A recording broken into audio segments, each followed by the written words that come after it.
जब सूर्य धीरे धीरे अस्ताचल की ओर जा रहा था और गंगा की लहरें सुनहरी आभा बिखेर रही थीं, तब अचानक भीड़ में हलचल मच गई। लोग फुसफुसाने लगे। कोई इधर देख रहा था, कोई उधर। कुछ साधु भी अपने अखाड़ों से उठकर देखने लगे। गंगा के तट पर एक अघोरी साध्वी का आगमन हुआ था। उसकी आंखों में जलते अंगारों जैसी लालिमा थी, जैसे किसी प्रचंड शक्ति ने उनमें वास कर लिया हो। उसका पूरा शरीर भस्म से ढका हुआ था और उसके उलझे हुए बाल उसके चेहरे के आधे हिस्से को ढंके हुए थे। वह बेहद डरावनी और रहस्यमयी दिख रही थी। उसके गले में रुद्राक्ष की माला थी और एक हाथ में खप्पर, खोपड़ी का कटोरा था। साधु संतों में फुसफुसाहट बढ़ गई। कोई उसे पहचानने की कोशिश कर रहा था तो कोई उसकी उपस्थिति मात्र से भयभीत था। कुछ लोग उसकी ओर आकर्षित हो रहे थे तो कुछ भयभीत होकर पीछे हट रहे थे। साध्वी धीरे धीरे घाट की ओर बढ़ने लगी। उसके कदमों की आहट से वातावरण में सिहरन दौड़ गई। अचानक एक वृद्ध भक्त उसके पास आया और कांपती आवाज में बोला, माता, मुझे आशीर्वाद दो। साध्वी ने धीरे से अपना हाथ उठाया और वृद्ध के सिर पर रख दिया। कुछ क्षण के लिए उसकी आंखें बंद हो गईं और उसके होठों से कोई अस्फुट मंत्र निकले। वहां खड़े लोगों को महसूस हुआ कि हवा ठंडी हो गई थी और घाट का वातावरण और भी भारी लगने लगा था। कुछ ही मिनटों बाद वह वृद्ध कांपने लगा। उसके हाथ पैर बेजान होने लगे और उसकी आंखें ऊपर चढ़ गईं। लोग घबरा गए।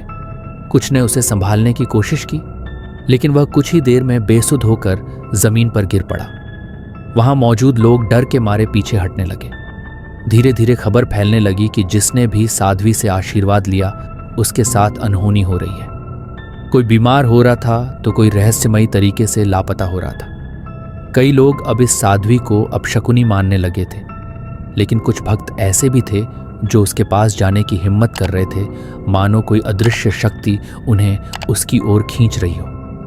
पत्रकार राघव की जिज्ञासा राघव, एक अनुभवी पत्रकार जो अंधविश्वास और रहस्यमयी घटनाओं पर शोध करता था, महाकुंभ को कवर करने आया था।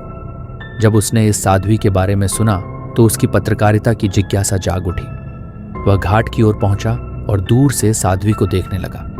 उसके मन में कई सवाल उठने लगे। यह साध्वी कौन है? क्या यह सच में कोई दैवीय शक्ति रखती है या यह केवल अंधविश्वास है? जो लोग लापता हो रहे हैं वे कहाँ जा रहे हैं? आखिर इस साध्वी के आने से ही ऐसी घटनाएं क्यों हो रही हैं? राघव ने तय किया कि वह इस घटना की तह तक जाएगा।